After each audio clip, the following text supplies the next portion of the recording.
हम लोग इस सत्र में यहाँ पर मानसून सत्र में यहाँ पर उपस्थित हुए हैं। आज से सत्र प्रारंभ होगा, तो सत्र प्रारंभ होने के साथ ही क्वेश्चन आवर, जिसमें माननीय सदस्यों के द्वारा जनता से जुड़े हुए महत्वपूर्ण मुद्दों को प्रश्न पूछे जाएंगे। 0 आवर में अपनी बातों को रखा जाएगा और सरकार की तरफ से उन सब का एक सार्थक जवाब भी उपलब्ध करवाया जाएगा। इसके साथ ही अन्य महत्वपूर्ण मुद्दों पर मानसून सत्र है, तो स्वाभाविक रूप से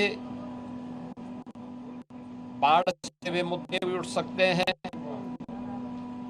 इसके अलावा अत्यधिक बारिश के कारण जल जमाव से जुड़े हुए मुद्दे भी उठेंगे। सरकार के स्तर पर क्या कार्रवाई हो रही है,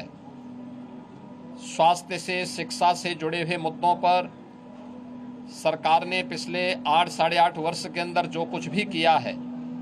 इन सब मुद्दों पर भी परिचर्चा होगी। यह सत्र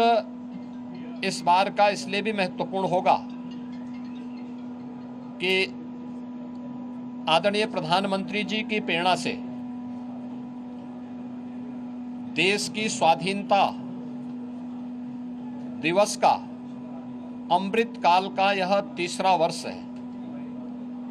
और इस 3रे वर्ष में यद्यपि प्रधानमंत्री जी ने देश की स्वाधीनता दिवस के अवसर पर पूरे देशवासियों को विकसित भारत के साथ जुड़ने का आह्वान किया था। विकसित भारत, विकसित उत्तर प्रदेश, आत्मनिर्भर भारत, आत्मनिर्भर उत्तर प्रदेश। विकसित उत्तर प्रदेश और आत्मनिर्भर उत्तर प्रदेश के लिए सरकार का और उत्तर प्रदेश वासियों का विजन क्या है,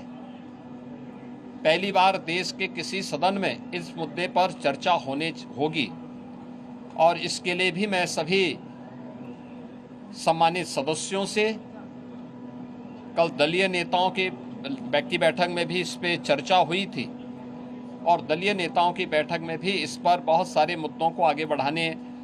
के बारे में एक सहमति बनी थी।